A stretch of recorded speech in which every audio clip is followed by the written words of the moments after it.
मुझे कमरा दे दो, उसी में रहूं, जाने कोई जरूरत नहीं। परीक्षित ने दे दिया 4 स्थान। दूतम पानम स्त्रियः सूना यत्रा धर्म चतुर्विध। दूतम पानम, जहाँ मदिरा हो वहाँ जाके वास हो, जहाँ मदिरा पान व्यक्त करते हैं। इसलिए जहाँ मदिरा पीते हैं वहाँ कली का वास होता है। पानम मदिरा पान, द्वित जुआ, जहाँ व्यक्ति जुआ खेलते हैं वहाँ पान। दूतम पान स्त्रिय है, ये 4 स्त्रियाँ जहाँ रहती हैं वहाँ जाओ। अहिंसा, जहाँ हिंसा होती है वहाँ जाओ। परीक्षित जी से कली ने कहा, महाराज आपके राज्य में सब होने वाला नहीं है, कोई मदिरा पान नहीं कर सकता आपके राज्य में, क्योंकि निषेध है। हमारे राज्य में कोई मदिरा पान नहीं करेगा, कोई जुआ नहीं खेलेगा। परीक्षित के राज्य में यह सब निषेध था। महाराज आपने इतना कूड़ा करकट सब मुझे ही दे दिया, तो मैं कहाँ जाऊं? परीक्षित रिझे हुए थे, तो उन्होंने कहा जाओ तुम्हारा सुवर्ण में भी वास। धातु नाम वांच कांचनम। गीता में श्लोक आया है, धातुओं में भगवान श्री कृष्ण का अंश है। यदि सोना में कली का वास है तो सोना पहनना निषेध होगा। भाई जो सोना पहनता है इसका मतलब कली प्रवेश करता है, सोना नहीं पहनना चाहिए। तो गोस्वामी तुलसीदास जी ने लिख दिया क्या कि तुम ही निवेदित, तुम ही निवेदित भोजन करही। तुम ही निवेदन भोजन करही। प्रसाद पट भूषण धरही। प्रभु प्रसाद भूषण धरही।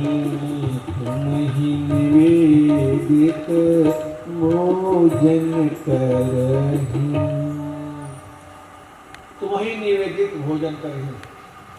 गोस्वामी तुलसीदास जी ने लिखा, जो कुछ भी तुम्हारे पास संपत्ति है इसे समर्पण कर दो। किसको समर्पण करना है? भगवान को, ठाकुर जी को समर्पण कर दो। सोना लाए तो भगवान को पहले समर्पण करो, फिर पहनो। वस्त्र यदि आप लाते हो तो भगवान को समर्पण करें फिर पहनो। यदि मैं मेरा कहते रहोगे एक दिन छीन लिया जाएगा। दूसरी बात, निष्ठा से ईमानदारी से कमाया हुआ धन जो होता है उसमें भगवान का वास होता है, और चोरी बेईमानी का धन में कली का वास होता है। प्रसन्न हो गया।